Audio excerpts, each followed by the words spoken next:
Welcome to Presence with Peacock Voices, our YouTube channel where we discuss how mastering the human voice will allow you to become the leader and communicator that you want to be. It is Introvert Month, and this is a month that is very near and dear to my heart because I myself am an introvert. And a lot of people don't believe that because I have such an extroverted job. And I always joke that I'm an introvert with an extrovert's job. And so I understand as an introvert how difficult it can be navigating this work world that we exist in that has truly been created to cater to extroverts. I actually work with a lot of introverts myself who come to me and they say that they're getting passed over for promotions. They aren't having their ideas heard the way that they think their ideas deserve to be heard. They feel like their workplace isn't set up for them to succeed. And a lot of it is because their work world and their office is set up for an extrovert, for somebody who just naturally really wants to take center stage. And what happens then is that my introverts try to become more extroverted. They get feedback from managers, well, you just need to speak up more and get more comfortable being louder or being more comfortable taking up more space and just adopt these extroverted qualities. And while some little bits and pieces of that advice can be useful, in reality, what they're really asking is for us to completely change who we are and how we feel comfortable instead of asking us to capitalize on what it is that makes us extra awesome, what it makes us special, what makes us really successful. So, my advice is always instead of trying to change who you are, instead of trying to become an extrovert, capitalize on your introversion and what makes you a really important part of any team you're operating inside of. We're great thinkers, we're great reflectors, we're great listeners. All of these things are things that introverts are really good at.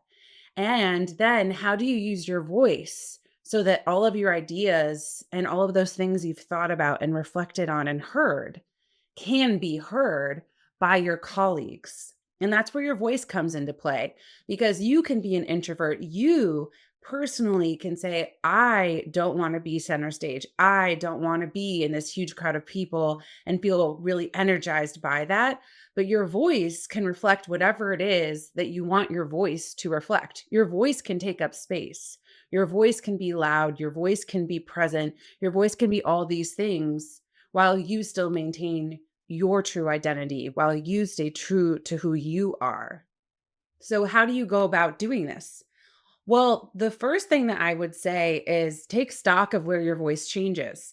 A lot of times, as introverts, we're much more comfortable in one on one situations, right? We're talking to a friend or a trusted colleague, our voice sounds a certain way. And then what happens when you go into a meeting with a team that you're familiar with versus a team with a bunch of different people in there that you don't know yet? What happens when you're in a networking situation? What happens when you're talking with your boss or with people you manage, right? How does your voice adjust in these various situations? And especially, how does your voice change in the situations where you feel like your ideas aren't being heard the way you want them to be heard? The second thing you want to do, and maybe you want to start playing with this while you're doing your observation of how your voice operates, but you want to practice the vocal characteristics that are going to help you be heard, help you be easier understood. More powerful silence, a more rhythmic speech pattern, having a high energy sound, having lots of energy behind your sound. And this one can be kind of tricky for some of the introverts that I've worked with, but it is something that can be learned and practiced. Then what I want you to do is reflect on what are the vocal characteristics that are highly persuasive. So if your voice isn't being heard, one, you want it to actually be heard, right? That's what you just did. Then we want to make sure that it is not only heard, but people are buying in. So, what are some of the sounds that go into a persuasive speech pattern?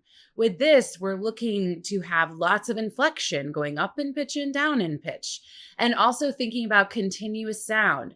So, unless you are silent on purpose, You want to make sure that your sound is nice and connected. This keeps the listener really paying attention. It keeps their buy in. So they don't have the opportunity to start looking at their phone, to check their email, to stare off into space, right? Or maybe even talk over you. And then finally, you want to practice just literally speaking a little bit louder. Projection. This is something we're going to talk about next month. Actually, we're going to do a whole month all about projection and how to get that louder sound in a way that still is authentic in your body. But basically, by going through these three stages of vocal characteristics that are going to have you heard more clearly, vocal characteristics that make you sound more persuasive, that make your ideas easier to buy into, and then also just having stronger projection and making louder sounds, those, when done in a way that is authentic to your body, that feels good to you, will allow for you to maintain who you are while still being heard in any situation you're walking into. I hope that this was interesting. I hope that you're excited to give some of these ideas a go. And as always, I look forward to seeing you next time. Have a great day.